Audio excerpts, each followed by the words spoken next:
brownfield cleanup site on the eastern portion. And this, well, I guess we'll also hear about the western portion, which is a Superfund site. And we're joined by Department of Environmental Conservation, led by Jane O'Connell, and the State Department of Health, Scarlett McLaughlin, and others. I guess I'll let you guys or introduce other members of agency participants. And then do we have, I think I saw Zach earlier from the development team, and there are others here from Madison Realty Capital. Yeah, Steve, Zach Caden here. I'm sitting, I guess it says New Heart Project team at the table of 3. My hand's Okay, ready. gotcha, great. Okay, so the order will happen here is we'll have a presentation followed by question and answers. Well, first by the committee members, board members, and then the community. But also want to acknowledge Councilmember Lincoln Russell. I see you there. Lincoln, did you want to say anything now or down the line? Or Thank you, Steve. I really appreciate it. Oh, it says Stevie on there. I like that. Nice. Thank you, Chair Chesler, I should say. I really just want to thank you for creating this opportunity for community members to engage on New Heart. Our office and Assemblymember Gallagher's office has been, working jointly along with North Brooklyn Neighbors and the development team to try to do our best to get the word out. We've mostly been holding about what's happening on site and answer and address people's questions in real time. We've mostly been holding virtual sessions, but the most recent one was at Mary D's at 80 DuPont, where we had a chance to engage the seniors there who were less online and mostly Polish, and had a great turnout for that meeting.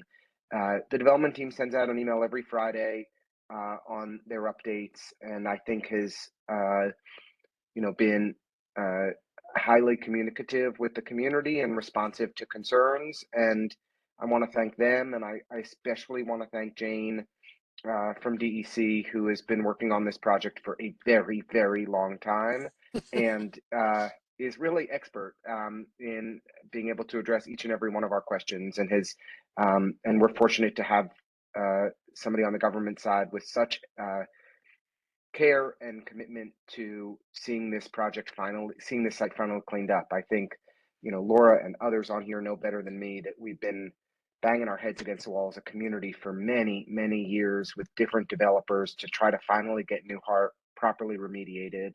And, while I don't love I wish there was more affordable housing that was getting built relative to what we're getting. I do appreciate that this development team has been direct and communicative and responsive and appears to be finally on a path to getting one of the most toxic sites, not just in our neighborhood, but in the whole darn state, properly cleaned up. So appreciate the chance to just say hello, and appreciate the CB1 for creating the space for community members to engage, and just want to thank everybody for their diligence. I think this has been a reasonably good process so far, and we'll do our best to keep it as such moving forward. Great, thanks so much, Lincoln. Really appreciate your being prolific on this and being there for the community. And also, I just want to acknowledge, we're just grateful that DEC and DOH and the developers, agreed to come in and present to the community board after presenting to 80 DuPont, and a few weeks ago. Appreciate the ability for the community board to be able to hear what's going on and offer some input on that. So with that, I just want to make sure that, are there any other elected officials here? I'm not seeing anyone else. Just acknowledge that I see Mary Salig from NYC Parks and Recreation here. That's great to see you, Mary. Okay. Good to see you guys too. Thanks for the invite, Steve. Sure thing. Okay, so I will turn it over to Jane and her team to present and talk about New Heart. Thanks, Steve, and thanks, Councilmember Ressler, for the introduction. It was a rather interesting meeting at the senior center. I've not experienced an entire meeting translated in real time into Polish before. It was really quite an experience. But I will tell you that the presentation I'm making tonight is the exact same presentation I brought to that that group because I want you you all to have the same information that we presented to them. So I'm going to share my screen just to let you know the folks on the phone from DEC. You got myself, Jane O'Connell, Cassandra Maycock. She is the section chief who is in charge of the one of the sections that runs the Superfund and Brownfield program. You've got Brian Wong, who has been the project manager on the site for quite a long time. And also Rodney Rivera, who is the special assistant in Region 2. Then from DOH, you mentioned Scarlett McLaughlin. She's the section chief for that oversees Region 2. You've got Steve Lawrence from DOH. He's the DOH project manager.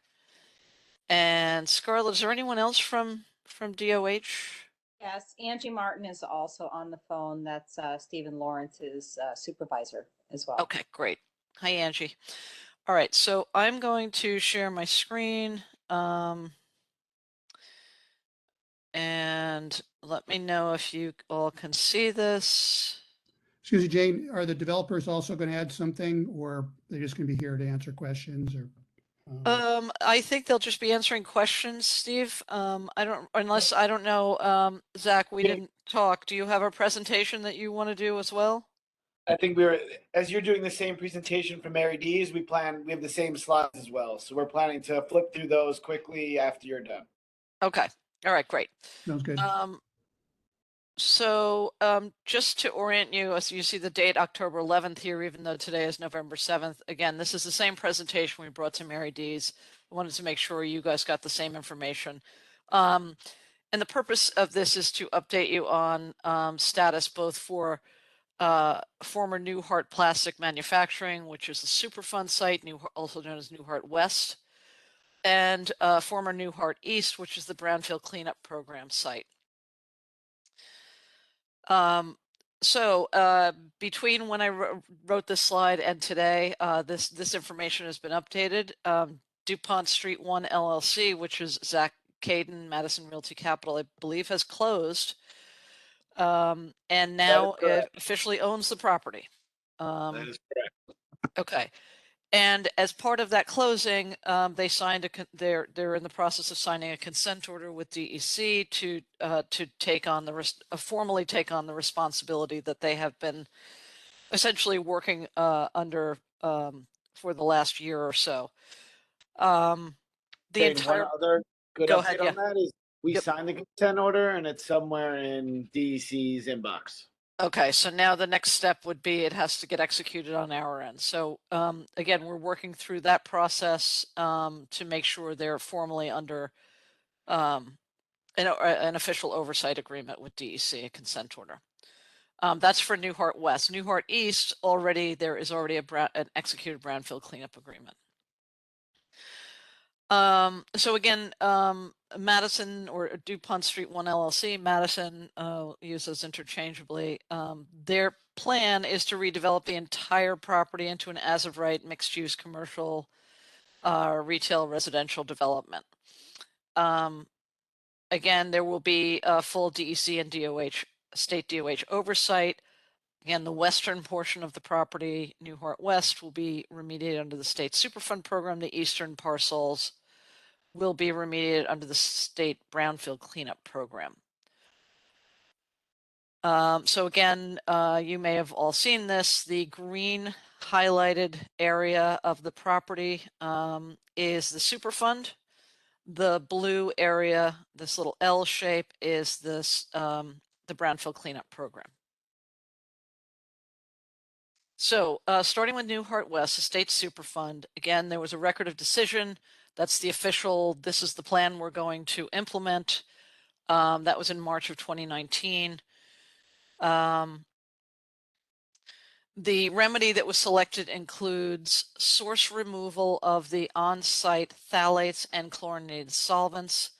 The source removal involves two steps. The first is to install essentially a watertight barrier around the entire site down to about 30 feet below grade. excavation of soil to approximately 16 feet below grade, removing any underground storage tanks, associated piping, and all of that excavation will be done under a ventilated structure to control odors and vapors going off site. The record of decision also included air sparge soil vapor extraction to treat chlorinated solvents in soil and groundwater in the northeastern portion of the Superfund site. The reason I have that highlighted is there's been and one of the next slides I'll talk about that. There's a proposal to modify that the treatment technology there to use a different and also effective treatment technology. I'll talk about that in a minute. The record of decision also included an off-site barrier to prevent phthalate migration down gradient. There will be off-site recovery wells to recover as much of the phthalates that are off-site under the sidewalk as possible. Vapor mitigation to address soil vapor intrusion on-site and off-site. So those were the components of the selected remedy for the Superfund parcel. The current status as of October, the consultant has proposed to replace the air sparge soil vapor extraction with what's called in situ chemical reduction. There are multiple reasons for this requested change. The most significant is the geology at this site is not very conducive to air sparging. Air sparging is essentially injecting high volumes of air into the ground to volatilize the contaminants and to allow the soil vapor extraction system to recover them. Air sparging and soil vapor extraction works very well when you have nice sandy, and homogeneous sand subgrade. What we have here is there are a lot of what we call stringers of very tight silty soil and clayey soil. And what that tends to do is when you inject the air into the ground, instead of it coming straight up and getting collected by the soil vapor extraction, it can have a tendency to bypass and follow a path along those tighter soil stringers. So we're a little concerned about that. And so the consultant came back with a very feasible and effective proposal to use in situ chemical reduction. We are still reviewing that right now. The communities, so North Brooklyn Neighbors consultant has also weighed in on this.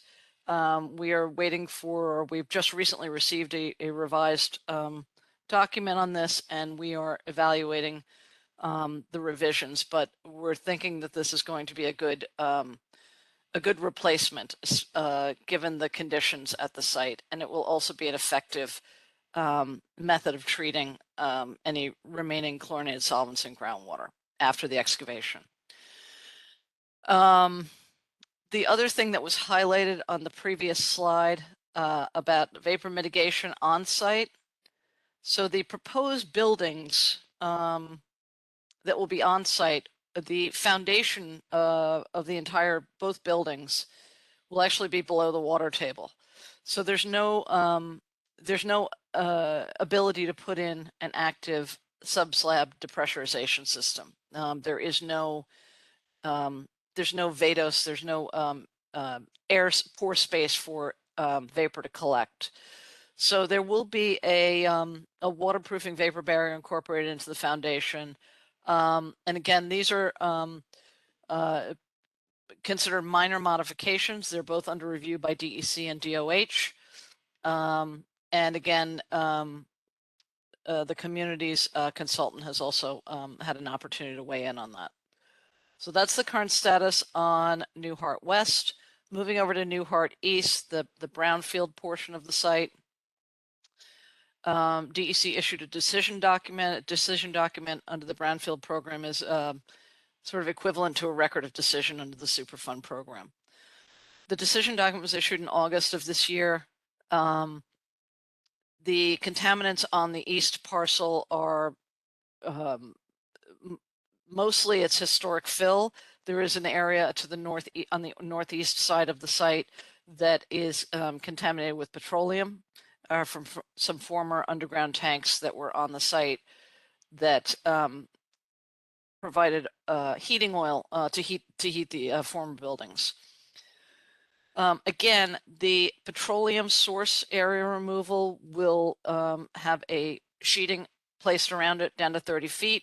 Again, excavation to about 16 feet, also removing any underground storage tanks and piping. The petroleum area will also be fully completed under a ventilated structure. The remainder of the site outside of the petroleum area will be excavated to depths between 6 and 10 feet below grade. And the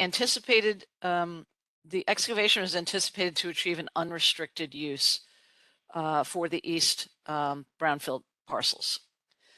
There will also be a vapor intrusion evaluation, but again, as I said, unrestricted use cleanup is anticipated.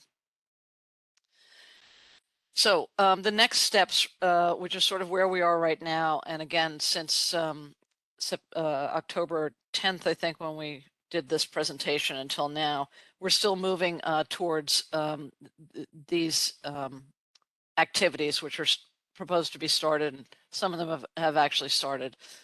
Starting on Newhart East, so on the east parcel, they're going to be installing what's called a soil mix wall, along with sheet piles to support the tent. The tent is a very large structure. It needs a structural support. It can't just be, it's not just like, you place it on the ground. It needs a structural support. So in order to even bring the tent in, we have to first put in what's called a soil mix wall, and then the more traditional sheet piling around the other three. Following the completion of the Newhart West demolition, they will be pre-drilling and installing sheet piles along the western and southern down gradient boundaries of the Superfund parcel. The off-site sheet pile wall will be installed by hydraulic press or vibration method. Again, that may have changed, Zach, after your conversations with DOT. And is that still the proposal for the down gradient? Say it again. Installing the down gradient sheet pile wall either by hydraulic pressing or hammer. you too. Is this the offsite you're talking about? The offsite, yep. The secants, yeah, correct. That's going to be drilled secants. Correct. Okay, so I'm sorry. This third bullet here is not accurate. They will be drilled. It'll be similar to the. They're drilled and then they install concrete and create basically a concrete barrier around it. And then following that, they would install the remaining east and north sheet pile walls on Newhart West. I think I have a figure. Okay, so this is sort of the phasing, if you will. The orange here are sheet piles, but they cannot install sheet piles here between Newhart East and the adjacent residential building, just because of how close it is to their foundation. So this is where they're going to be doing a soil mix wall. That would be installed first, followed by the two things are sort of at the same time. This would be the secant wall would be installed here in the offsite parcel. This is going to be pre-drilled, and then the purpose of pre-drilling here is to make it easier to install the steel sheet piles using a press as opposed to a hammer. What we want to try and prevent as much as possible is vibration, for two reasons. One, because it's annoying, but more importantly, two, we want to limit the amount of vibration until we get this wall in so that we're preventing any further migration off-site. Okay, so that's sort of the sequencing. And then the other thing, the other sequence is this is the area where the tent would be, this yellow. That would be the first phase of the tent. So the excavation of the petroleum area up here. And then the tent would be moved over onto the Superfund site. There would be multiple moves of the tent on the Superfund site, but all of the excavation on the Superfund site would be done under that tent. So what does soil mixing look like? It's going to look very much like a drill rig. It's essentially a drill rig that is going to, it's going to drill down and it's going to mix concrete or grout in to the soil. And what you're left with when you start digging down is you're left with basically interlocking concrete that create a barrier wall. It will also have some steel in it that can help support the weight of the tent that's going to be on top of it. So this is what it would look like after they're done excavating. This was supposed to be a video, but unfortunately, it's not very useful because it's not working very well. But there are two different methods of installing the steel sheet piling. One, as I said, is this is what's shown here, and it's kind of hard to see, is what's called a hydraulic press. The sheet pile is put in, the hydraulic press is put on it, and it just slowly uses pressure to push it down into the ground. The other common method of sheet pile installation is what everyone's familiar with, which is a vibration, and it's basically the steel sheet piles there, hammer, hammer, hammer, hammer, hammer, hammer, hammer. Okay, what is this tent going to look like? It's not a circus tent. It's not a camping tent. It is a big, big structure. It will cover, a large portion of the site at a time. Inside, you can see it's huge. There's room for multiple excavators, multiple trucks. And the reason for this is we want to keep all of the soil movement, the excavation, the placement in the trucks, inside the enclosed structure, because I don't know how well you can see down here. I'm going to zoom in a little bit. So there's one entrance where the trucks will go in and they'll turn around, they'll get loaded, and then they'll come back out. But each of these little white things here, these are all air handlers. So essentially, they are going to suck air out of there, run it through carbon before it's discharged. So if you were standing right here, you would feel the wind pulling into the inside of the tent. It's a negative pressure structure. That is to prevent any air, any odors from coming out through the door. Let me back out into size, back to the right size. Okay. So again, I talked a little bit about the sequencing. The soil mix wall would go first, and then the sheeting, then the tent installation, excavation of the petroleum source area on Newhart East. During that time, the completion of the remedial design for Newhart West will be completed. We've already gotten input from the community's consultants. We anticipate now that we have a revised 90% design. Pardon me, the community consultant will also be reviewing that and providing whatever comments they have on that. Once the remedial design is approved, the tent would be moved over to Newhart West and begin the excavation there. And again, as I mentioned, there's going to be multiple tent moves anticipated there. And while this is going on, they can complete the excavation of the historic fill on Newhart East. Once the excavation is done, the in-situ chemical reduction would be used to treat the groundwater below the excavation depth. We would also be working on the NAPL recovery throughout the process. And that would continue under the site management plan. The enhanced community or monitoring plan will be implemented throughout the remedial activities. The total anticipated duration of remedial activities for Newhart East and West combined is approximately 12 to 16 months. After that would be when the more traditional building development activities would occur. So that is about it. Questions? Oh, or do you, Zach, you want to do your presentation first, or? I think that makes sense. Okay, Steve, is that all right? Yeah, sounds good. all right, I'm going to stop sharing. Thank you, Jane. Very informative and helpful presentation. Thank you, Councilmember Wrestler, if you're still on. Zach from OER, DOH. It's been a collaborative effort over, I guess, the last year plus, and we're very excited to now own the site and clean up the site and ultimately redevelop it.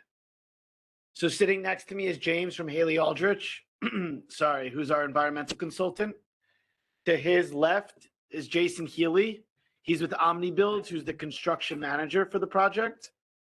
And then also sitting in the room, who you can't see, you have Shalom Silverman and Victoria Della Sala, who are project managers for Madison. You have Sarah from Haley and Aldrich and Ashley from Capolino, who's on our government relations team.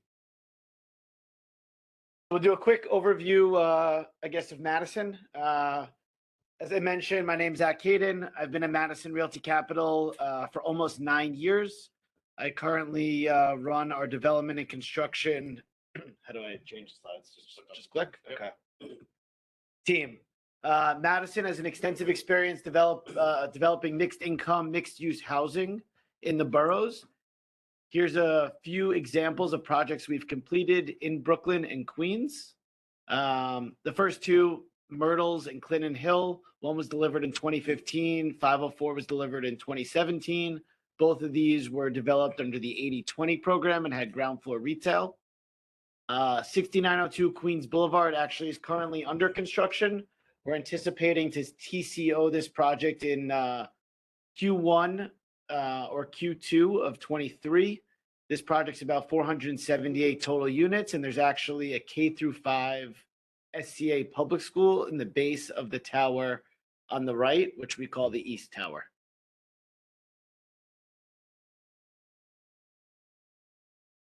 There we go.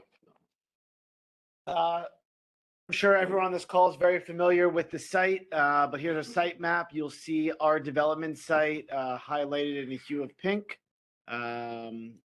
with the Park Tower site catty corner where we're installing the offsite cutoff wall, and the rest are Greenpoint Landing.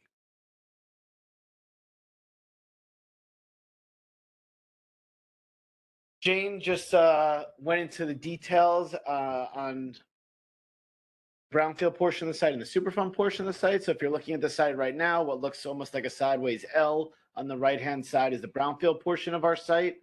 And on the left-hand side is the Superfund site. Building 1 or 65 DuPont will be developed on the Superfund site, and building 2, for the most part, will be on the brownfield portion of the site.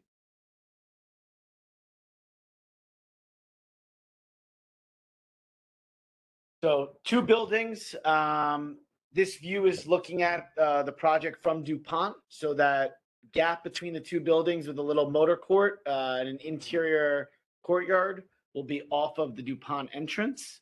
About 471 rental units. There'll be parking. The parking entrance will be on Clay Street, and the ground floor retail will also be on Clay and the corner of Clay and Franklin. 80/20 project developed in accordance with voluntary inclusionary housing, and we've qualified for Affordable New York.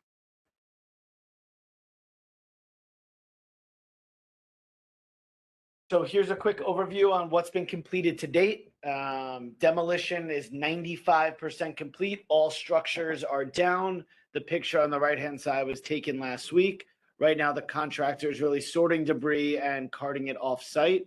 We expect demolition sign off in the next 2 weeks.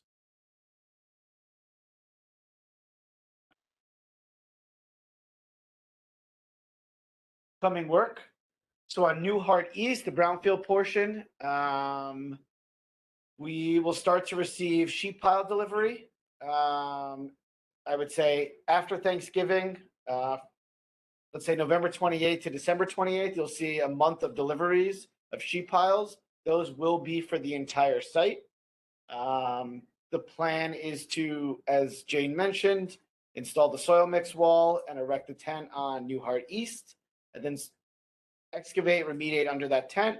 Once we reach bottom of excavation where everything is clean based on endpoint samples, we will relocate that tent to the Superfund, do the same thing over again, excavate to the bottom of remedy depth or whatever, get a clean endpoint sample, and then continue moving the tank closer to Franklin. I do think it's important to note that the cutoff wall required in the ROD, we were able to work closely with Park Tower Group. They were very helpful, and the respective agencies. So we have permits for that, and that work is starting tomorrow. We anticipate it to take about 6 to 8 weeks.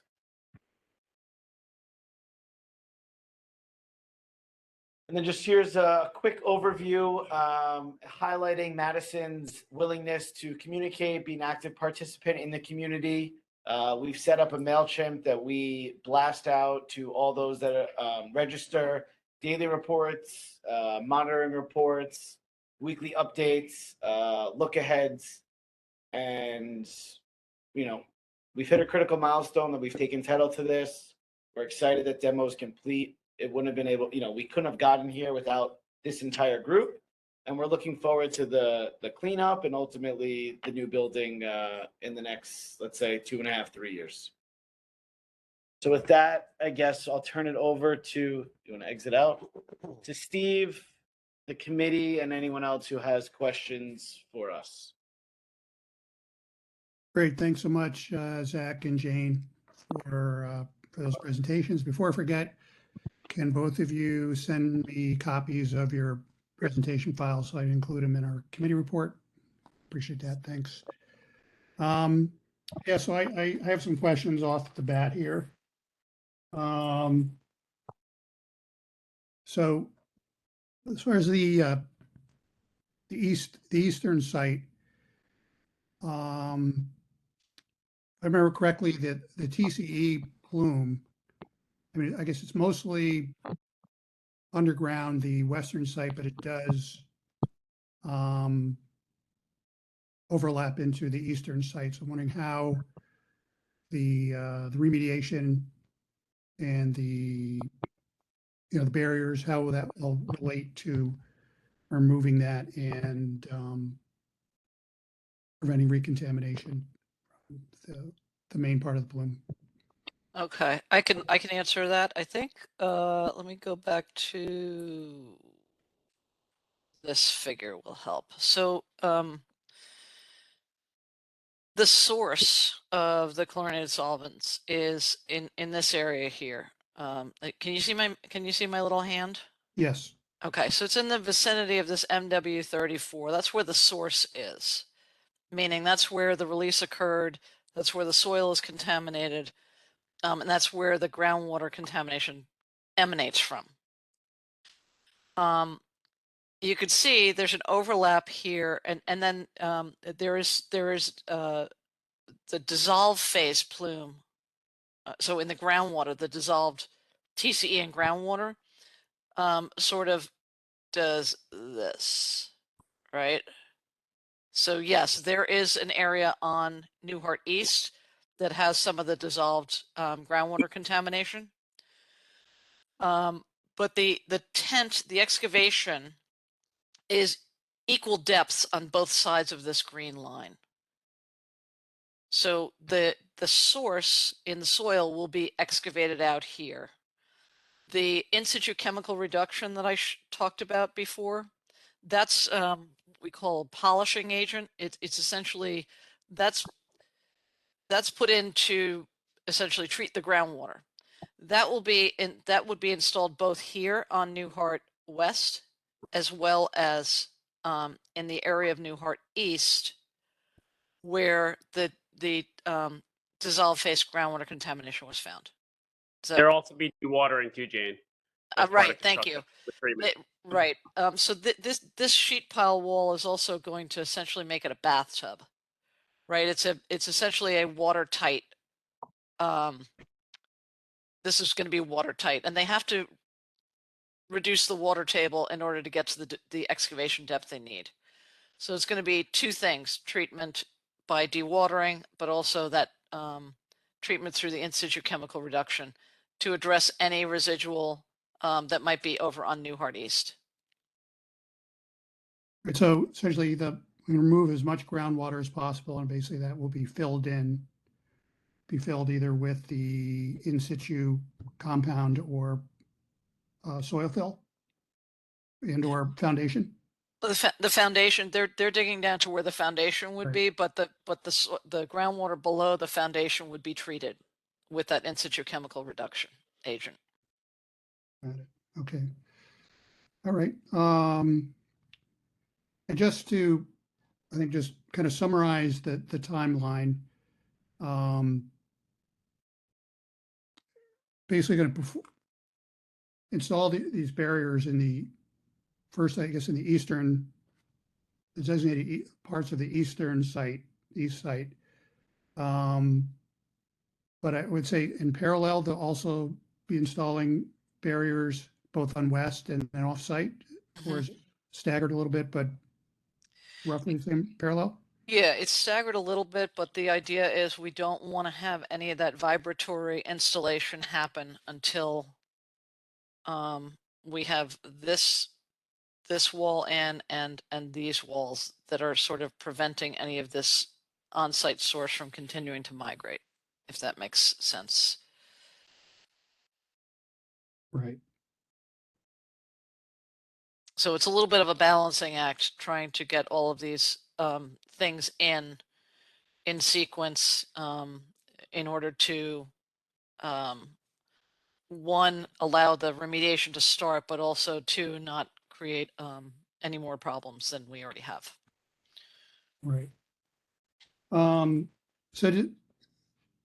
you said that basically the phthalate plume, essentially it's just sort of a amorphous mass that's kind of sitting on top of the water table, roughly, I guess, 5 feet in height. But is there a bit of a risk that could that potentially migrate, or is it just sort of sitting there?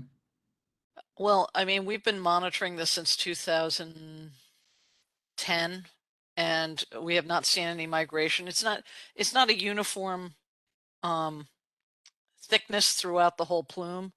If you looked at it sideways, it would look like a little bit like a pancake, right? It would be thicker in the middle and thinner as you go around to the edges. So the main bulk of the plume is still of the separate phase phthalates is still actually on the Newhart property itself. But again, we've been monitoring these offsite wells since, for 10 plus years, and there has not been any migration. And in that time, I will say there's been an awful lot of pile driving that's happened at Greenpoint Landing. We were very careful to monitor the plume during that work. We did not see any impacts from it. But the developer, Madison, and the consultant have been very responsive to our DEC's concerns that we not create any migration where none is existing right now.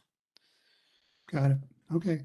So the offsite barriers, so they physically installed both like in the street, in Greenpoint Playground, and I guess under the sidewalk on the corner of. There's no barrier going under over here. The only barrier is here because there's going to be a building built there. Okay, That's the location where there's the barrier. Southwest corner. Okay. Yep. Okay, and what about across DuPont? where the bottom half of where the plume border is?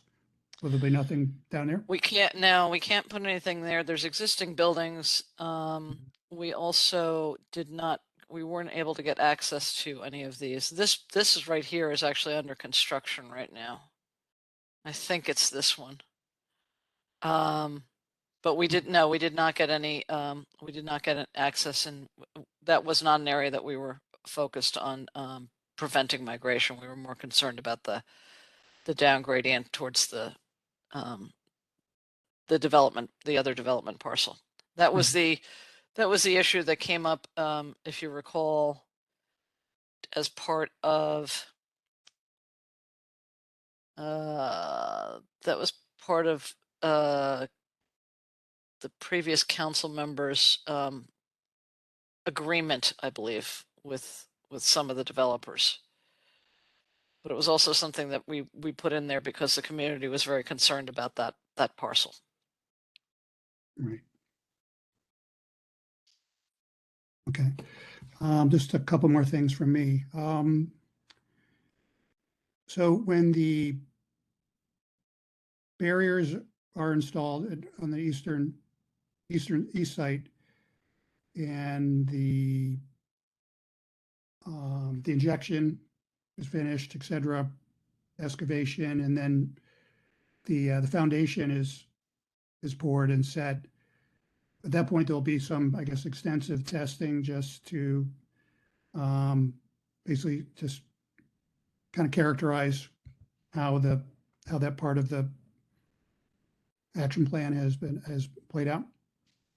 Yeah, as they're excavating, when they get to the target depth, they have to collect endpoint soil samples. So Mhm. we would have all of that information before they start pouring the foundation. Okay. In terms of the groundwater monitoring, there's going to be a groundwater monitoring network around the site to evaluate how the treatment is affecting the dissolved phase groundwater plume for the TCE. There will also be down along here an extensive series of product recovery wells. And that's going to continue, that will continue under site management plan, that recovery effort. Got it. Okay. And so will the building, like say the eastern site building, can that commence before the western site, the Superfund site is remediated? Or is all the remediation has happened before there's construction Well, that goes above the ground? I mean, in terms of sequencing of the pouring the foundation and things like that, you know, that's really going to be up to the contractor and the developer in terms of how they sequence that. What we're going to be looking for, what DEC is going to be looking for, is that they've met their soil cleanup objectives before they start pouring any foundation. I see. And can a TCO for the eastern site be issued before the western site is remediated?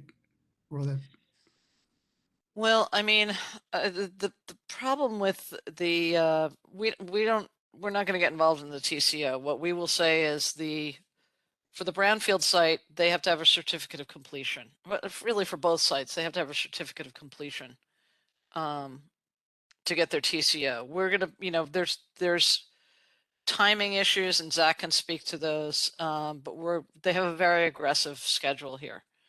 And we're committed to working with them and getting this remediated and getting it, put to use. right. But I guess, the idea of having tenants in a building on the eastern section while, the Superfund site is being remediated just doesn't seem ideal. Zach, can you speak to that? I'm not sure that you Yeah, so are how- anticipating doing that. So how the construction is going is flowing from east to west. The tent is constantly going to be flipped. So by the time that they're ready for a TCO on east, all of the excavation would have been completed on west, and there would have been our final engineering report submitted into the state by then. Because you Yeah. got to remember, it's more than just the foundation. It's all the decking and everything that has to go up with these buildings. So how the work is going to flow, it's going to be East FER is in. We will likely get a certificate of completion with the state while concurrently closing out the actual field work for West. So, but he can't get it, like Madison cannot get a TCO until the building is up, and I believe you have all of the facade up as well, correct? And more. And more. You have to have like your mechanical in and everything, so it's a process. It takes a very long Construction time. Sign off, elevators done, Yeah. fire alarm. I mean, it's, yeah. It's a very long It's a process. 2.5, 3 year endeavor. Where, as we just discussed, the excavation and remediation is the first 12 to 16 months. Right. So essentially the remediation will be completed before a tenant moves into the Yes, Eastern building. yes. Got it. Okay.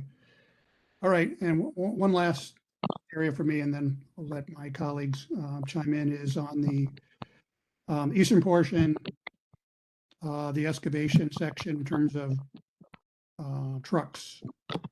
I don't know if Darren is out there, but I spoke to Darren Lipman, who's a nearby resident. I know some of you are very familiar with him. They wanted the staging of trucks, cleaning off trucks, I guess within, something that has to happen inside the tent or nearby. But then I was just worried about where trucks would stage, where they'd line up, and then where they would, how would they move to get to a main artery to bring the soil to a dump somewhere. So generally, trucks will come down DuPont, enter the site, go out on clay. Occasionally, we will have trucks that come into DuPont, are loaded on within the site and exit on DuPont.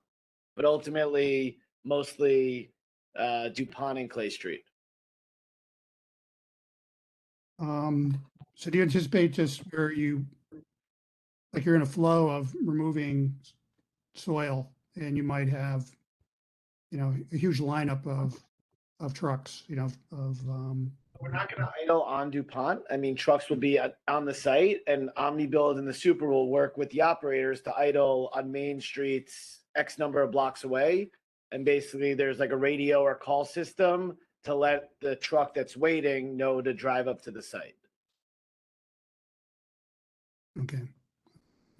And then they have a route to get to, main artery, I guess if they're, Correct. They'll be finding their way to the BQE, so it's going to be coming down Manhattan Avenue, hopping over one of the side streets to McGinnis Boulevard to the BQE. And from the BQE, they can go north-south. Or I guess it's east-west, technically. So to either get to the northern part of New Jersey or the southern part of Jersey, depending on the facility that is selected. okay. All right, thanks a lot for all those questions. I'll let my any colleagues on the committee, Laura? Yes, hi. This question, I guess, is more for Mary. Is the Parks Department going to be monitoring the safety at Greenpoint Playground while all the demolition is going on? Hi, it's Mary. I think I might have to defer to Jean on that one to see if there's going to be air monitoring on site. I don't have air monitoring, the capability. I'm not sure if it's necessary. Jean, would you be able to expand on that for us? Yeah, Laura, even though not technically required because the demolition, well, let me take two parts of your question. One was you asked about during the demolition. The demolition's almost done. The Madison has been doing the enhanced community air monitoring throughout the demolition. That will continue during the excavation process. And as you know, what we're looking at is the concentrations of VOCs or dust at the perimeter of the site. That's where our action levels are set. So our action levels are set before before anything even gets to the park. So that's we have a conservative setup that it's at the perimeter of the site is where our action levels are set. And also, actually, I have two more questions. The other question is about safety at the park. So any demolition, construction, remediation that we've had in this neighborhood, there's always been issues with idling trucks going through past the park. And yeah, I'm concerned about the kids. So yeah, I just want to be sure that there's something in place, just to keep a special eye out for the Greenpoint Playground. And also, I want to be sure that after you know well, actually, before before the building is the foundation is poured, I want to be sure that they're going to be testing at Greenpoint Playground to make sure there hasn't been any further migration. Well, so throughout the whole process, all those monitoring wells, I don't know if you saw them on that figure that I had, but there's a number of monitoring wells on that side of the street. Those will all continue. They have been monitored on a monthly basis. It will continue to be throughout the whole process. Okay. And to answer your other question, and Zach, Caden, maybe you can jump in. I think you said the idea would be to have the trucks come in on DuPont and leave on Clay and avoid Correct. Franklin altogether. Correct. I mean, listen, I'm not going to say never, but there's a chance if a truck comes on DuPont, goes into the site, sort of does a semicircle, exit back onto DuPont, that they do turn onto Franklin. But yes, generally come down DuPont, make a right into the site, exit on Clay, and go east. Yeah, to the extent that we can, we're going to try and avoid having trucks going up and down Franklin. Okay, thank you. Thanks, Laura. I want to jump in, because before I forget something. In terms of odors, I know, both sites are going to be tented while the work's going on, but I want to say there's 3 substances of concern, I guess: the petroleum, the TEC, and the phthalates. Obviously, know what petroleum smells like, but if I remember, TCE has kind of a sweet smell, like a dry cleaning smell. Does sort of phthalates has a noticeable odor, and if someone does, say, walking down the street or living nearby, and they pick up one of those odors, what the protocol is if someone becomes aware of that. I think 2 things, Steve. Obviously, as you mentioned, we have the tent. I think we're gonna, what is it, a nice vanilla and wintergreen mix in the area for odor suppressant. It's a long duration foam that Exactly. it goes and it stays on for 24 hours. So maybe like you're entering Starbucks or it's Christmas time, is what we'll be using. But to answer the second part of your question, obviously, if anyone hears, smells, feels anything, you can email DEC, you could email us, you could email Ashley's email's been out there. There's a competent person on the job site. You could ask a question. We're not going anywhere. We're here to answer questions. If you see something, say something. We'll pull the data and we'll look into it. Yeah, I mean, the reason I bring that up is, I'm the co-chair of Friends of Bushwick Inlet Park, and one of the parcels there was a former manufactured gas plant. It was remediated, and that was tented, and they were mainly remediating coal tar. And occasionally there would be, you would catch odors of that, and so, I think, people would contact the environmental consultants or National Grid, and, they would deal with it. So, and so in the rare occasion that someone is exposed to one of those chemicals or compounds that I mentioned, or other, should they be concerned, or maybe like symptoms, physical symptoms they might be aware of, and like, what would, Right. what duration of exposure would someone have to encounter to really, be worried? So this is Scarlett from State Health Department. I just want to address the odor concern a little bit. A lot of the contaminants that are associated with petroleum products can have this low odor threshold. So what that means is at very low levels, you can smell it. It doesn't always smell pleasant. And if people smell odors associated with the remediation of the site, it's something that can cause concern, certainly for the community. But what I would say is the fact that the excavations will be conducted underneath a tent with air handling. We're going to have a robust community air monitoring plan with action levels in place. You can often smell it before it's something that would be of a concern. So I would say that, communication is key. If people smell something, if they're concerned about it, reach out, let us know. There's odor suppressant foams. There's additional actions that can be taken to address this concern if it becomes a bigger concern. And those are, basically proactive measures that they're trying to complete, but it doesn't necessarily mean that if you smell this, it means you're exposed to high levels or something that's actually going to cause a health concern. Um, but there, it's really important to actually clean up the site. It's really important to get this taken care of. And there may be some odors that are generated. And I would just say reaching out to the project team, letting us know, and there's actions that could be taken to address those odors if they are identified. Okay. Do phthalates have a noticeable odor?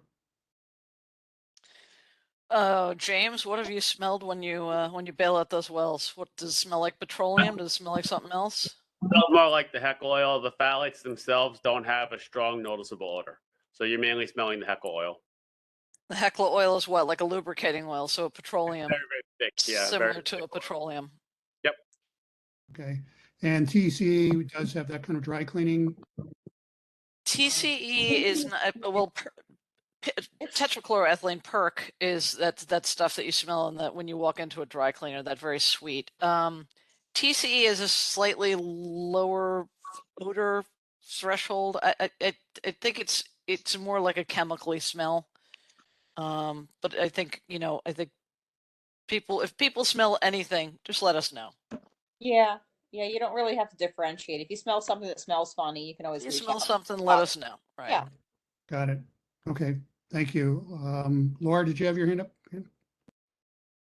Yes, I've said this a million times. The hair on my neck always stands up when I hear those words. Before, when you smell something, you usually smell it before it's actually an issue. Anything that's coming or anything that's causing odors and dust or that kind of thing is an issue in this area, particularly since we've been exposed to this site and others for so many years. I mean, there's people here who experienced, even at the Newtown Creek wastewater pollution control plant. They used to say that they're going to take extra steps with odor controls, and so that people wouldn't suffer, but people were suffering even with the odor control steps. So like I keep on saying this, like your lingo has to change. This is a community that's been impacted every year by ongoing excavations and things of sites that have been contaminated. We get re-exposed over and over. And while I'm sitting in on a meeting, I really don't want to hear that. I have 4 different autoimmune diseases, plus I'm a survivor of kidney cancer. So, you tell me how much is too much for me to inhale. No, So and Laura, that, I get it. I get it. And I don't mean to minimize it with the odors. The odors can certainly cause concerns. If you're smelling it, there's some level, right? There's some level that you're detecting when you smell odors associated with a site. It and what I really mean to say when I'm saying there's this low odor threshold is at really, really small levels, you can detect it. It doesn't necessarily mean that there's a health concern associated with it, but you don't want to be exposed to really anything. And that's really, what the camp is there for. And that's why work is going to be conducted underneath a tent, is to really try to minimize any sort of impacts from migrating off site in general. And if there are odors, they're at such a low level that if they're detected, actions can be taken to address that on the site as they're excavating, as they're doing remediation. But it's really important to get the contamination out, to address the site, to remediate the site so it's no longer an exposure concern for Yes, the I get that too, but yeah. again, anything that we're exposed to, and I mean anything, is too much. Yeah. Yeah, I mean, listen, Laura, we understand, and I know you've been a real supporter of the community and really been on us the whole time. We hear everything you've said. We've really tried very hard to, this is a site that's very, very contaminated. We want to get it cleaned up. Will there be some short-term, I don't want to call it pain because I don't want it to sound like there may be short-term impacts to the long-term goal of getting the site cleaned up. We have put every bell and whistle that we are aware of and that are acceptable practices in this industry into place here. The tent, the air handling, everything that we're doing here is above and beyond because of these concerns that you and the rest of the community have raised. So we're absolutely 100% on board with trying to have zero exposure, zero pain for the community. Can I guarantee that? Absolutely not. I will never tell you that there will not be any odor that you will ever smell, or any, a truck that drives by and the exhaust off the truck is going to be a problem, right? The goal here, though, is to get this site cleaned up as quickly as we can in the safest manner that we can. And that is everybody on DEC's side, DOH's side, the developer side. Everybody wants that same goal. You want that, we want it. We want the site cleaned up, and we don't want to have any impacts to the community while that's happening. Good, that's what I want to hear. I want to hear that everybody's shooting for zero. I'm always shooting for zero. I'm always shooting for zero. I'm also a scientist, and I know that these sites are complicated and we cannot always anticipate every single thing that might happen. We have everything in place here to make this a very successful remedial action, but ultimately you guys are there to tell us whether we're doing it right or wrong. Okay?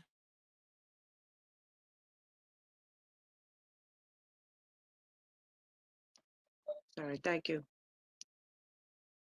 Steve, I think you might be muted. Can't hear I think you. you're correct. Sorry about that. Okay. Thanks, guys, for that, for covering that. Daphne, do you have a question about the truck? Yeah, I do. Sorry. Okay, there we go. I just wanted to know, I appreciate the fact that the trucks will be coming in on DuPont and leaving on Clay for the most part, but I'm just wondering how close to the nursing home the entrance is, or how close to where we live. Am I looking at a constant flow of trucks under my bedroom window? So I'm trying to figure out, do I need to move for a little bit? My husband has asthma. Well, I think the the entrance, yeah. I was going to say, I think the entrance will be moving as the sequence of the remediation goes on. It might start where the entrance is closer to Manhattan Avenue. Okay, Because because that's where right now the entrance is across from the the senior center. Yeah, well, I mean, that's Yeah. where it was for a bit. There's a few different entrances, right? But Right. so okay, so it's not like it's all going to be concentrated like right across the street from where we all live. No, I think, and again, I don't know that Zach, whether the contractor has provided, Zach Caden, the contractor's provided his site operations plan, but that's they have to have a stabilized construction entrance, and it's going to be dependent on where Where the do tent they is. need the trucks to come in to be most efficient for them to get loaded and get back out. Okay, So as Correct. And listen, construction is moving, ultimately, yeah, sorry, go yeah, ahead. it's like 100,000 square foot site. It's a big site. So you'll have multiple entrances and exits. And as you're excavating, right, you're digging a hole. There's only so many locations that you can get vehicles and equipment in. Okay. But ultimately, like across from the senior center, I would say is going to be a primary entrance, and across from that on Clay. But you will see Until you excavate that down to 16 feet below grade, and then you can't bring trucks in that way, right? So Correct. that's Yeah. part of it as well, right? The contractors to figure out where they're moving it to, so that the trucks can get in, get loaded, and get sent out. Okay, just one follow-up question. It has to do with the entrance also. Zach, where's the entrance to the building going to be? Because I saw that it was 65 DuPont. Is that going to be also like pretty much where the entrance is now? we go back to the site plan off that motor court. The entrance to 65 is to the left, and the entrance to 75 is to the right. Oh, there's 75 also. Okay, so it'll be kind of Two across from buildings. us, right? Correct. Okay, that's what I thought. Okay, thank you. Thanks. Related to trucks, do you have approximately during the core part of remediation excavation, how many trucks a day there might be coming in and coming out? My hope, which is we get close to 100. In a day? And I say that it's basically 50 trucks and they do a round trip. Early on in the project, I think as we move to the Superfund site, it will dramatically slow down because the trucks will do one trip. That could be maybe 30 trucks a day. But ultimately, we have to look at this together, right? The more trucks we get, the more material we move, the quicker the schedule, the quicker the remediation is done. So that's what we're looking for. That's a lot.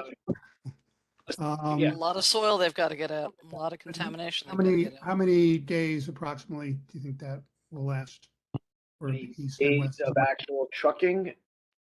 Listen, Excavation related hauling. I don't have a good answer for you on a precise number of days. Let's say it's a year, and let's say, I don't know, what do you think? 50 to 60% of those days you'll have trucks? Absolutely. Yeah. Okay. In cumulative, maybe 6 to 7 months of truck days.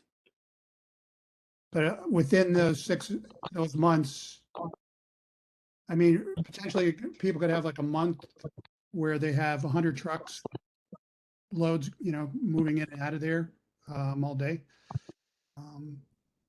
Or you might do it for a few days and then take a few days off, or Give or take, right? I mean, if we're excavating and we're able to move that much soil, we're going to. First part, that'll be more activity on the east side. Yeah. So, And I'm just speaking also from experience, like the Queens site I showed you earlier. We peak excavation, we averaged between 85 and 95 trucks. Right. And those trucks would come early in the morning, dump, come back, dump, and their day. Wow. Yeah, I'm thinking if said, I guess the entrance may fluctuate, but the primary entrance will be across from the DuPont Senior Center. Sounds like it might be pretty rough for them. Is there any kind of flexibility there in terms of using that location versus? Center, we've been in close contact with them. We've met with them. We presented to them. We've coordinated logistics with them. So they're aware. And I think that the number sounds like a lot, and I don't want to minimize it, but you'd be surprised at how many construction sites move this many trucks, of similar size and scale. This isn't out of the ordinary. It is Yeah. a lot. No, I appreciate you just giving us the street. the situation. But granted, I don't know, some of the, yeah, we have massive construction sites throughout the neighborhood, but I think there's only one across from the senior center. And also just my experience, there was a much smaller site on 30 Kent. And I knew one of the tenants, and just some of these trucks, I don't know why, but they would come in like at 2 or 3 in the morning and idle in front of their building. I just really been trying to avoid that. So if that happens, you can call my cell at 2 or 3 in the morning and I'll deal with it. Yeah. Because I know they're beating traffic or what have you, but it's kind of a nightmare for those tenants and some pretty hostile drivers when they were confronted about it. So, Zach, do we have your phone number? Definitely, I'm not worried about you finding it. Okay, because thank you. The last, the earth movers are no longer coming in the middle of the night. Thank you. And hopefully now that the buildings are down, there shouldn't be really any loud Yeah, bangs. no more earthquakes over here. all right. Just trying to see if any other committee members have questions or comments, board members. When does the trucking actually start? This is Trina. I mean, listen, we still have a few items to do on site before we start excavation, right? Installing the cutoff walls, the soil mix wall, erecting the tent, setting up the site logistics. I would, let's say early 23.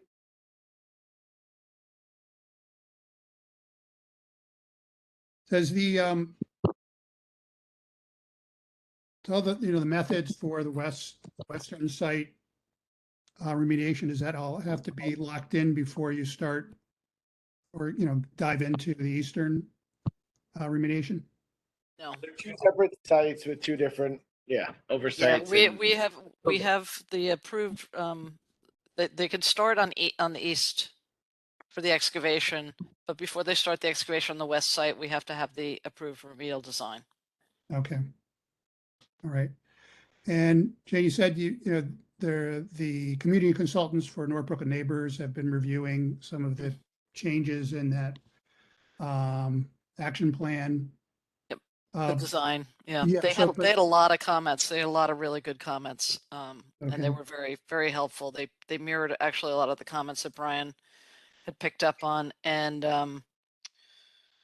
Haley and Aldrich have been working with us to get those comments addressed to everyone's satisfaction so that we can move to the next step. Okay. And I think once Lael is on the call. I did see her earlier. I'm not if She might have dropped off. I don't know. Yeah, she has a little Oh, one. she got a little baby now, so Yeah, she has an excuse. There you go. But yeah, so they North Brooklyn Neighbors does still have money under their TAG grant. We've been communicating with Alan Rabineau, I think his name is Rabineau. He's the community consultant. And so I've had a couple of conference calls with him over the last couple of weeks, just letting him know what the status is with the revisions. He's gearing up to review to make sure that his comments have been addressed on the 90% design. Got it. And then once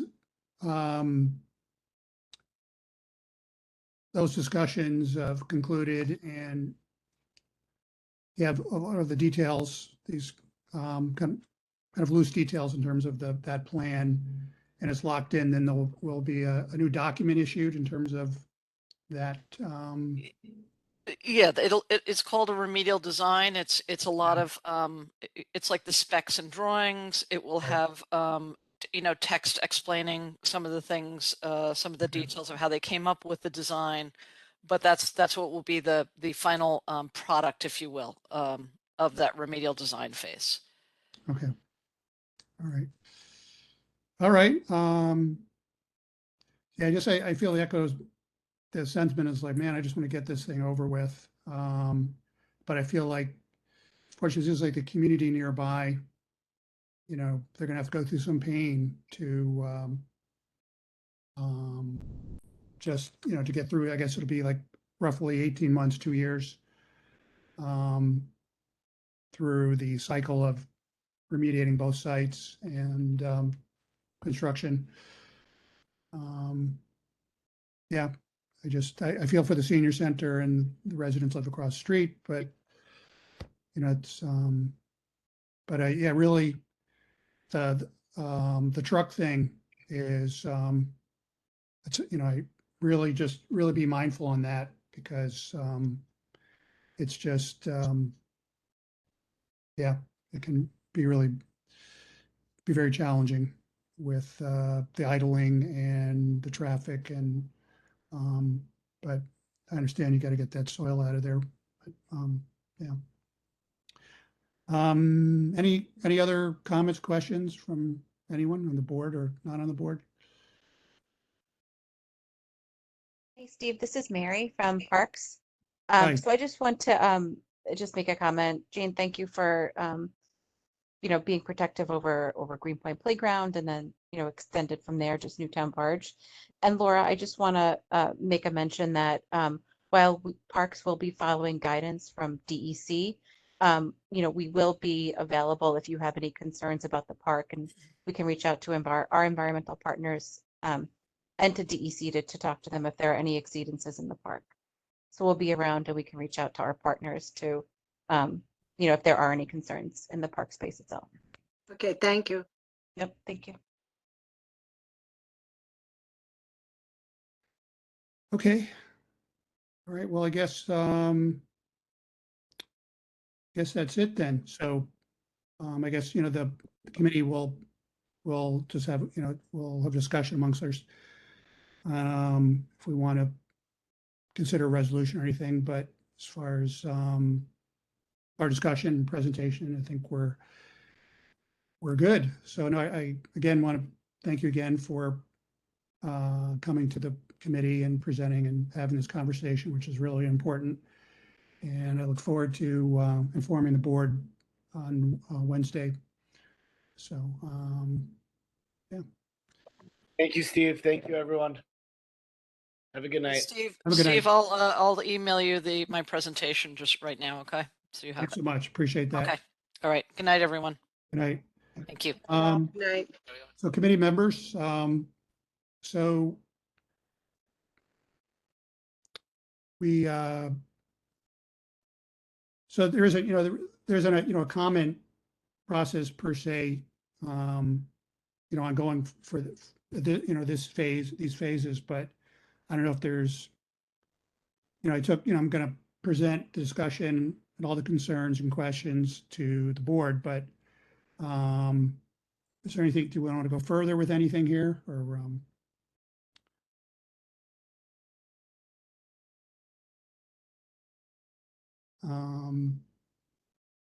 I felt it was quite thorough, so I'm good. Yeah, that was pretty comprehensive, Steve. yeah, It was great though. good.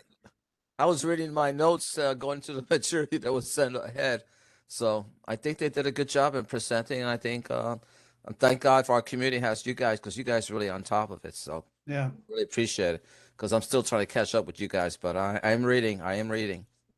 I wonder what North Brooklyn neighbors, what the points were that they asked to be followed up on. Yeah, maybe we could ask them, you know, to maybe come to our next meeting, a future meeting, just to brief us on those discussions. And I wonder if getting on the same page with them would make their points that much stronger if it comes from the community board. I have a little bit of a bone to pick with them because, you know, like I've heard, I mean, they do great work, don't get me wrong, but from the beginning, everybody was told that, you know, when they had this tag grant that they would be presenting to the community regularly, you know, and for a while they did. So I don't know if this is, you know, because we had COVID and all of that stuff, but, you know, I mean, this tonight was the first time I had heard that there was going to be 50 trucks a day. you know? On So, DuPont Street. I that's- mean, I would appreciate to hear from North Brooklyn neighbors a bit more. Yeah. Well, I Because guess, we were part of that process from the beginning. yeah. Well, just kind of anecdotally and informally, I think they're going through sort of a transition right now. So, but I can reach out to Lael and see, just, How old's her baby? I mean, tiny. I saw her at Bushwick in the Park on Monday. Maybe, I don't know, a few months. Oh, Yeah, That amazing. can derail communication. Yeah. But yeah, no, I feel like it's a shame that they have these consultants and they could definitely, inform the community beyond their organization. I'd yeah, I love to mean, hear- we were yeah, part of, even selecting the original consultants. We like at least we had, some kind of, conversation back then. But like I said, I guess it's because of the COVID and all the other stuff that's happened. But we really have to get back to that and, have more communication with them. yeah. Yeah, no, I agree. I'd love to hear what the consultants saw and what their concerns were with the Superfund site. Yeah, me too. Are Yeah. there any other organizations that have been like the constituent we're talking about been involved with doing studies with the environment besides Newtown Creek or Steve? Well, I mean, beyond with fossil fuels, as obviously St. Energy, the North Right. Pipeline, and there are different organizations in the Newtown Creek CAG, like Riverkeeper and Okay. faculty, I think, over at some of the schools in Queens, and Newtown Creek Alliance folks. But in terms So- over here, I mean, GWAP is no more, right? Right, Trina? Yeah, that's North Brooklyn neighbors at all. Yeah, yeah. So, No, I think we should have, and I'll do my bit to help on that, find out all the other organizations, and we should have a meeting of minds, so to speak, to make sure we're all aligned. Does CROP get involved? Is that just housing or do they get involved in environmental issues too? yeah, did you say? Yeah. Oh, yeah, I think they're, they're definitely science. Because, Ward Dennis, he was, I don't know if he still is, was teaching his expertise in dealing with historic preservation and restoration, that kind of stuff. So, No, I'm talking about the Pratt Center that weighs in oh, okay. housing. I don't know. I don't know that in particular, if it's just housing or beyond, but maybe I don't know if they have another area, another department. But NBN, I mean, that's part of their, I thought, reason to exist was to deal with environmental stuff. And you're right, Laura, they did get the big grant. Yeah. Okay. I mean, back in the day, the New York State Department of Health did that health study, if you could call it that. They never did a door-to-door survey or a cluster study or anything like that. They just pulled from the same old sources that they always did. So, I mean, you can't find what you're not looking for. Right. So Yeah. that was their study. Yeah. Yeah. One thing I wanted, is just how groundwater moves. Just, why the TCE, why isn't it just continue like flowing up, the east side of that neighborhood, and the phthalates, I guess, are sort of a little bit, I don't know, I wouldn't say like silly putty, but They say that it never migrated toward the park. They say that. I don't believe it. I know that when the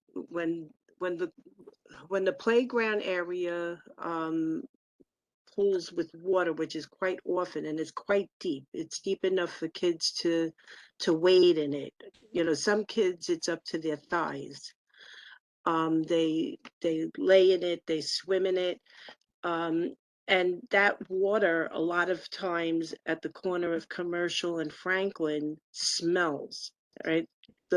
They'll always tell us that it smells like mold. I know what mold smells like. You know, the new the NICMIC had a training and what did they call it? Odor paneling training. We were actually trained on how to identify odors. And it's not mold. It's a chemical smell. What chemical it is, I have no idea. But I certainly don't believe that in that area where it used to be wetlands and stuff, that that the water doesn't flow back and forth between that park and where Newhart is. And you know, there's been a lot of kids.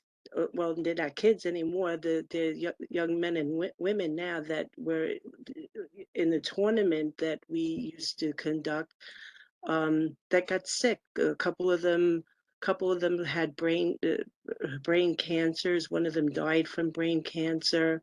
You know, there's a lot of big questions there, so I don't believe it.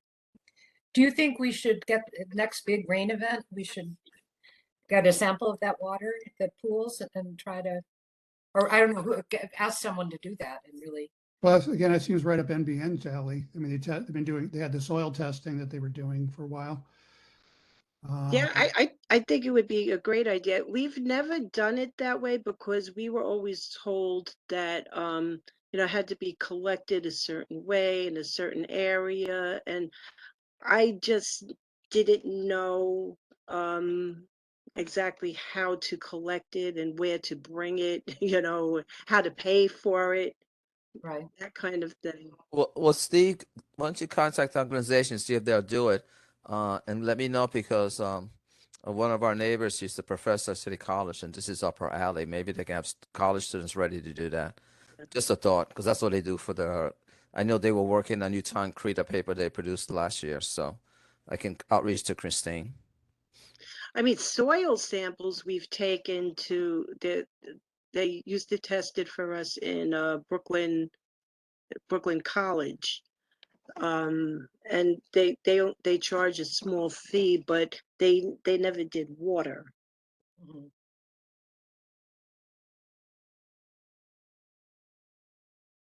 Well, there's no harm in asking.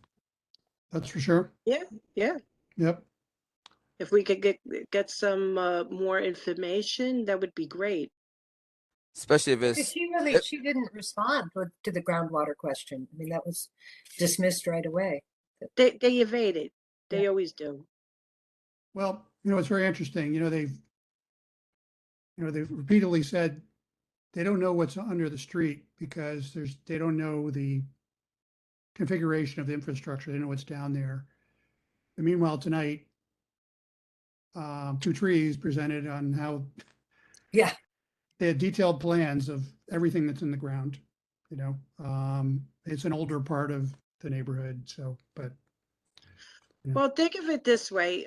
The ExxonMobil spill was supposed to be only, if you look at the DEC maps, it only goes up to Greenpoint Avenue. They never changed the map. But the fact is that oil was remediated during that whole sewage treatment facility upgrade all along Page Avenue, all along. The odors were out of this world. So do I believe that the oil spill only extended to Greenpoint Avenue? Nope. Because we saw the evidence. Would that have been groundwater that it moved in? Huh? Would that have been groundwater that it moved in? Would it be the groundwater that the oil would have traveled in? I believe so.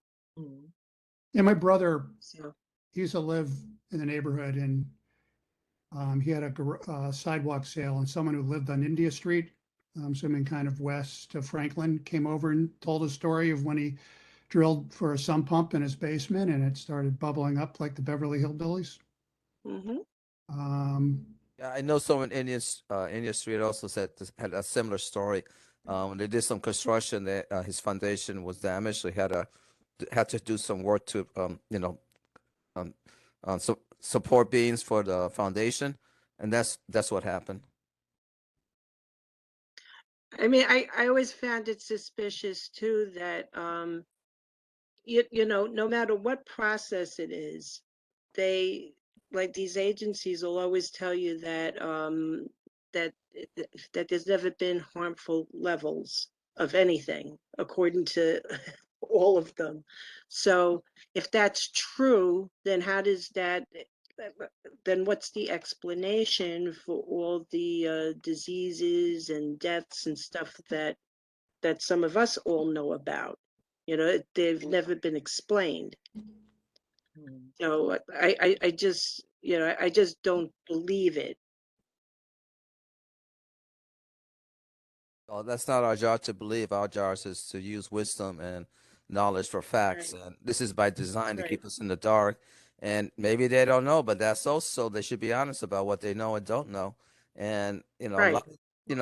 I had raw sewage break into my basement because the new building that was next to us moved all the lines. And unfortunately, your insurance doesn't cover you when the earth is moved. So we had to pay for that all ourselves, So there's a lot of stuff. And on Grand Avenue, a lot of businesses were trying to find where they're. It turned out that they were all sharing the same sewage line. They thought because they were each paying independently. The city was charging them, and it turned out 4 stores had the same sewage, and it wasn't on any maps. So it's a lot of stuff that's done. Wow. Yeah. And that was exposed recently because of Ida. Imagine. That's another, maybe we can shift to, old business. When we were at a previous meeting, Evelyn and Erica were here. And they were talking about the flooding. They Yeah. live kind of over, I guess it'd be northeast Greenpoint, kind of near Nassau over there. And they said during Ida, the flooding was just horrendous because they lack catch basins around there. And Tony Argento from Broadway Stages, he was complaining about that also. So I thought about maybe asking DEP to come in to talk about that and how to deal with dealing with cloudburst events, just how the infrastructure was failed. Can't handle that. I know. I just spoke to Erica and Evelyn the other day, and they would talk. I mean, it's better that they communicate everything to you, but I know that they were trying to set up a schedule for DEP to come in and clear those catch basins and the main lines, because they learned that in other areas there's that they actually do that they'll set up scheduling like every 3 years for highly impacted areas. That's something I never knew. Excuse me, who's Erica? And did you say Helen? Erica and Evelyn Matichek. I'm Oh, sure you've now, seen yeah. them. Yeah. Oh yes, at the Newtown Creek. Okay, I didn't hear Yeah, the the second 2 name. M's. Okay, so now I'm good. It's just I know about 20 Erica, so I was a little bit lost there. Thank you. The infrastructure exists, it's just clogged. They But need to. there's 2 things there. And I mentioned this before. Because when I worked in the city, I delayed my retirement because to help the businesses. Unfortunately, the city never provided the services that they were going to provide. But you have certain streets that design and construction and DOT redesigned to prevent flooding because of these northeasters or storms, and they totally failed. They used the formulas 10 years ago. That's all changed now. So they have to restudy. And the other thing is we have so much construction I'm constantly complaining and having them come in because of construction, concrete, etc., and goes right into the catch basin, and then it becomes like a cement block inside the catch basin. So next time it rains, of course it's going to get flooded. It's not just weeds and etc. These are concrete and construction materials.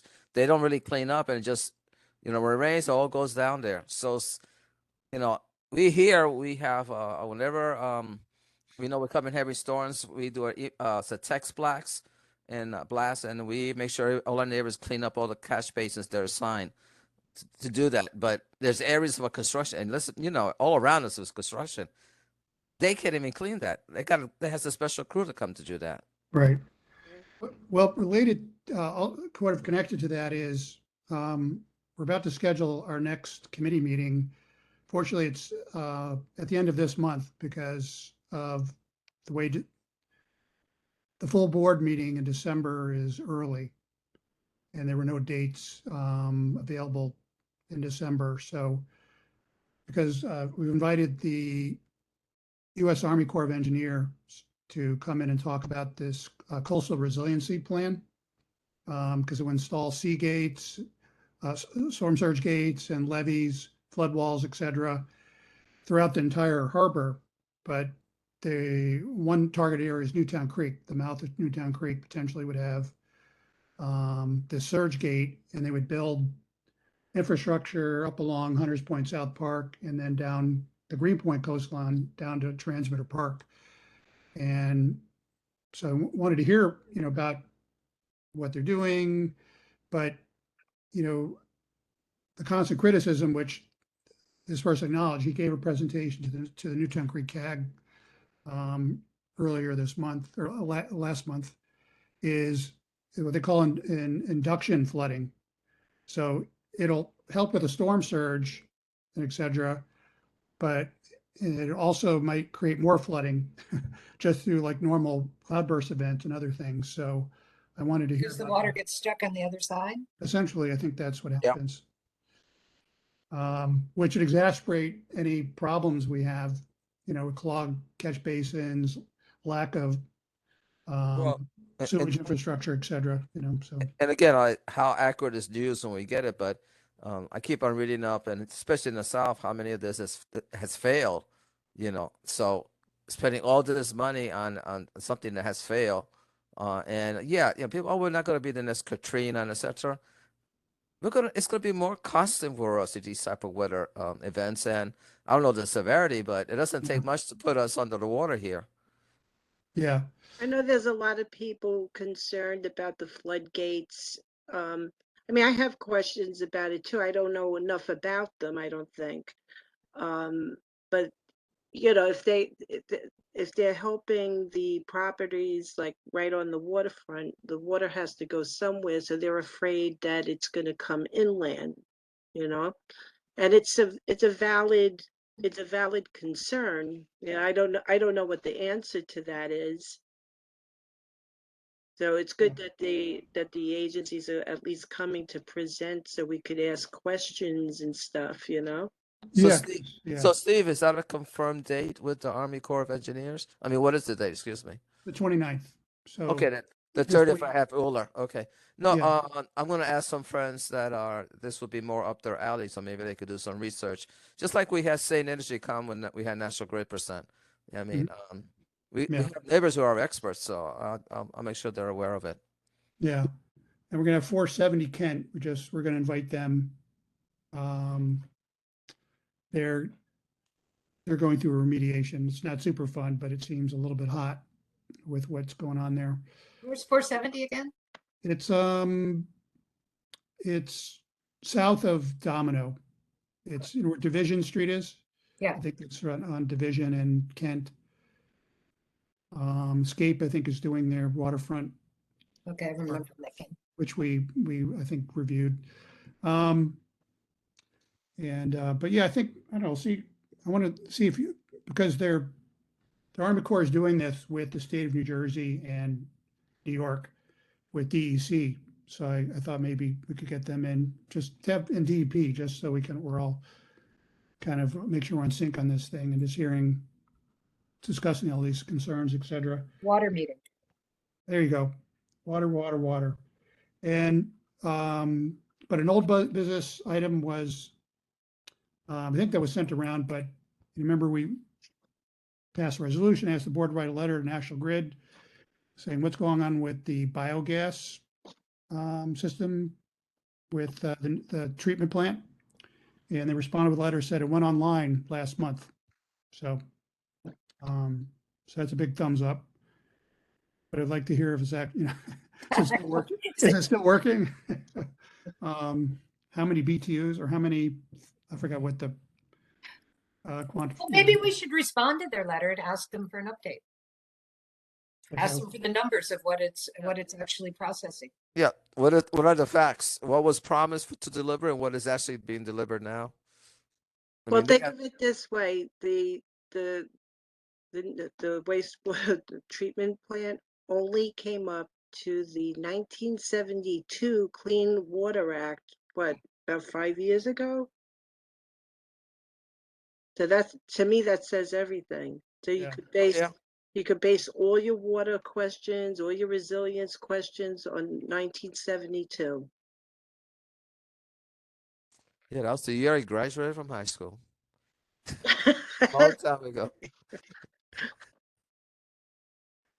Well, it was nice to hear that Two Trees is doing something good. Yeah, that sounds great. Yeah, I mean, I didn't know they were going to do that. Yeah, I knew through someone else who was getting a permit that they were doing that. So I didn't realize they were going to present the whole system. I thought they were just going to quickly talk about the pipe, but I'm glad they did. No, that was very good to It hear. makes sense to know what's at the other end. Yeah, Ends of the no. pipe. No, it's very good. Yeah, I think they're doing all electric buildings, or. I know. They're Yeah. still terrible. Oh, That's another committee's discussion. oh Lord. So I guess, well, you want to make a motion to send a follow-up letter on, we just would like to know details on how the biogas. I'm going to shock you. I'd like to make a motion to send a letter to National Grid to have real data about what they mean by it's up and running. Yeah. I get I'll up and second run that. every day. I don't, I get to say that. Do we have a second? I'll second it.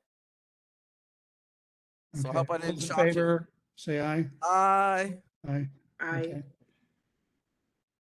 No, nay? Abstentions? Motion carries. Great. Okay. Sorry, that's an aye. I couldn't unmute. Sorry. Aye. Okay. Eric. Yay. Okay, great. And the last thing is the really, troubling news that we got the last meeting about the Superfund, the Newtown Creek Superfund, that the process is being delayed. What about 12 years? Is that what the number is, Laura? And just everyone's just, irate and dumbfounded. It's not just a year or two. All of a sudden, it's just like it's over 10 years, and there are multiple reasons. It's just so. I thought about asking them to come in at this meeting, but they're going to present. They're going to respond to the CAG's questions and concerns about it. So I thought I want to hear what they have to say about it and see if they already came up with one way to, is it English Channel, Laura, where they're going to, they were originally going to do like a partial cleanup of that, but now they're going to do a full cleanup sooner. So they already found one area to, to speed up the process. Yeah. So I thought I'd see, what more they're going to offer. And then maybe after that, like at the beginning of the year, ask them to come in and give a full update on the Superfund site, because the community board's kind of been out of it. Do you think they should come to the full board? I mean, it's such an important issue for the community. I don't know. I mean, I think that's a good idea. It just shows it bumps up the level of, not that we add pressure, but it just. I agree. But we have so many community board members I know zero, and this will be a good opportunity for them to get on. Then they can follow up to us if we find we need it, but at least. well, that's just it. If we want to make a comment or resolution, then they have to come back to the committee and, which, we could make them do that, which reminds me, just before I forget, is also there's a comment period for this coastal resiliency plan that's due at the beginning of January. So that's why I want to have them when we want, in November, so we can get the board to pass a resolution and we can get some comments in there if we want. So, but with EPA, then we would need them, I don't know, we have to get them to come into the committee as well. So that's so. I know this is my personal opinion. I don't want to get, but that's so criminal to delay this to another 12 years. How many people have sick and die in that time? Oh man. That means that total, Steve, wasn't it was it 30 or 40 years more till completion?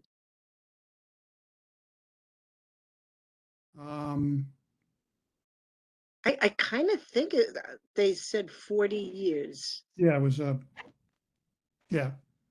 Wow. So I guess that'll be not even, I already have a great grandkid, so I guess that's for my great grandkids. Well, all our children around here are thinking of coming back to Brooklyn. So once they get their degrees, whereas masters or PhDs, they're going elsewhere, and it's hard to argue. Hard to argue. I have a question. Years and years ago, when I first joined this committee, and Ryan was on it, Ryan ran it, the sewage treatment plant offered a tour to take the environmental committee on a tour of the sewage treatment plant. And I wasn't able to do it, but I would absolutely love it. I mean, it'd be really interesting to do. You never went? I never went, and I think I'd really like, I don't know, it's I haven't something done the the tour. committee's I've gone interested to in. meetings. I've gone to meetings in their community room, but I haven't Right, been but to the that's, tour of the but plant. this is just a walkthrough and kind of, Well, if you want to, I have an extra hazmat suit if you want to borrow it. Yeah. No problem. It's my old days of maybe we being should with, wait till there's a It is specific very issue. interesting. It looks, It really sounded is very fascinating. interesting. Okay, we'll work on that. Okay. So with the EPA, so you want to bring them to the full board and then if necessary, bring it back to the committee? I think just, it's a good idea. I just don't know, I mean, it's one thing doing that with like land use actions, and transportation. I don't know if, getting EPA to come in twice.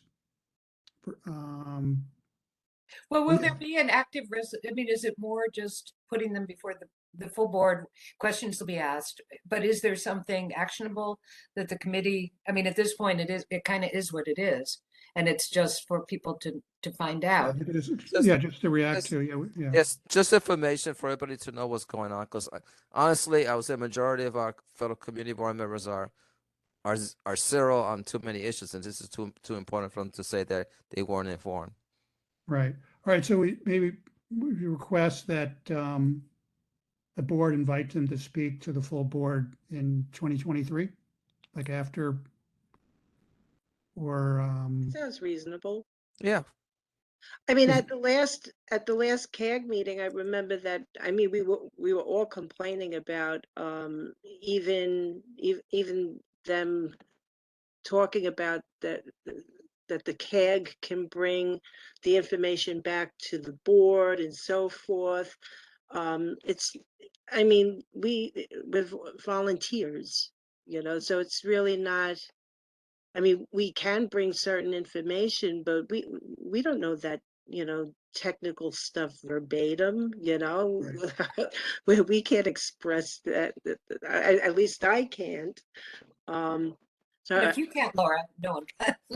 yeah, I mean, like as many meetings as I go to, I can't, I couldn't even repeat what happened tonight to somebody, Yeah. So that's up to them. They really need to, do some kind of community engagement, especially for a project that big. Yeah. Yeah. So, okay.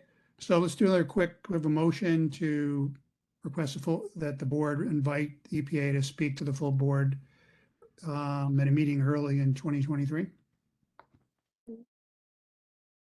Sounds good. I second it. No, I need a motion. Can No, someone? you could make the motion, I think. All right, I'll make the motion. Okay, I'll second it. Okay, all in favor? Aye. Aye. Aye. Eric? Erica, mute.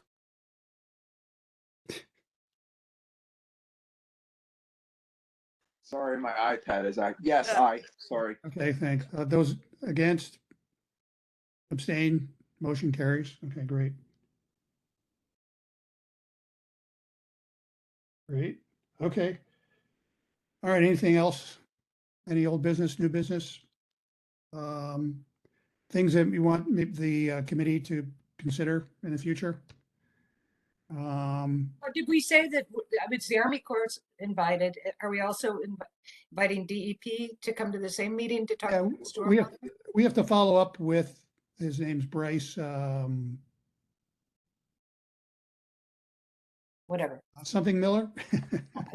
Mine's a little mushy. But ask him to invite collaborating agencies on that, like DEC or DEP. It'd be good to have them all. Yeah. Sounds good. And then it was one thing that we have to start thinking about the district needs again soon. Well, it'll be good to talk about the stormwater first, because that's a big one. Yeah. Into that meeting first. So that can be also our meeting. Yeah, maybe the coastal resiliency, we can get into that.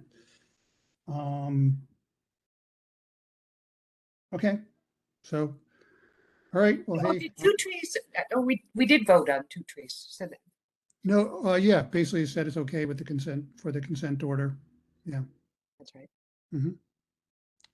I didn't do anything for Newhart. I feel like I'll just report the conversation and the presentation. Yeah, so, okay. And also, I think we're doing an amazing job, We have an amazing leader. well, thank you. We have an amazing team and neighbors. I mean, the rally that was on Thursday, it was so good to see so many of you there. When it was the Newton Creed celebration, and before that, Norfolk and Park Alliance. It's the same folks pretty much doing all the good work. And I have to tell you, so I get sometimes pretty depressed because I have some bad issues, some of you know about with and so I get very depressed, but then I count on you guys to lift me up. So I really appreciate meeting you guys in person is really lifts me up. So I want to say thank you to all of you. That's great, William. Thank you, man. But also I want to say is what I think we could use some bolstering with expertise. So I was just saying, if we put the feelers out for potential, like a non-board committee member who might have some technical expertise who could help, support our efforts here. I know, Steve, I read the committee report from the bylaws committee questioning having non-board members on committees. That's ludicrous. The bottom line is it's in the city charter. We're allowed to have them. So we can't pass bylaws that restrict what is allowed in the city charter. In terms of the quantity, I mean, maybe that might be a question, but right now it's an idea, it's a proposal, it has to go, so, but that's all under the jurisdiction of the chair, the Alice. That's her discretion. And she has to bless it, and then it has to go back to the bylaws committee, and they make a recommendation, and then it goes to the full board. So, and the recommendations were full. It was the bottom line is all these discussions should then involve the chairs like Steve for the environmental, because he and she, whoever the chairs are, knows what they need. I have neighbors who have put in applications who are licensed architects that deal with environmental issues, landscaping. They haven't gotten a response. So the applications are there, Okay. Yeah. All right. Well, no, I think we're going to still have, community members. Maybe, I guess the quantity may be in question, but that's to be seen. But yeah, that's- Laura, you need to keep Laura. absolutely. No, I said no. I mean, that's crazy if we can't have Laura and other, make yeah. That conversation made me remember some years ago, Mike put in an application for the community board and they denied him. But then every year afterwards, for about 5 years, he received a rejection letter. So they sent it to him just in case he was thinking about reapplying. My God. Wow. So they Jeez. actually do, if people apply and they don't get it, there is a letter that goes out. Yeah. And over and over and over again. I guess. They're supposed to be, but nobody's gotten a letter that they received their application. Again, we know it hasn't been professionally run. And that's one of the things, it should be the focus of all the discussions, not about eliminating committee or the community to participate. So, to me, one of the biggest issues they need to deal with bylaws, and I'm sorry going off, is the attendance meeting. I mean, they haven't met for like 2 years. Come on. Yes, absolutely. I thought Anyhow. Elisa was supposed to do Yeah. something with the community boards. Does anybody know anything about that? Yeah, but I think we're all grandfathered in. I think it's going forward. I never heard anything more about that. I remember there was a Term referendum limits. that passed, I thought. So, City council passed something, but none of us have gotten a straight answer about, those of us, this is my second term, and those who were there before. We have Yeah. got no, I figure by the time my terms are finished, maybe all of us will leave at the same time, but yeah. I won't be around that long, I mean, I will be living, but not a board Yeah. member.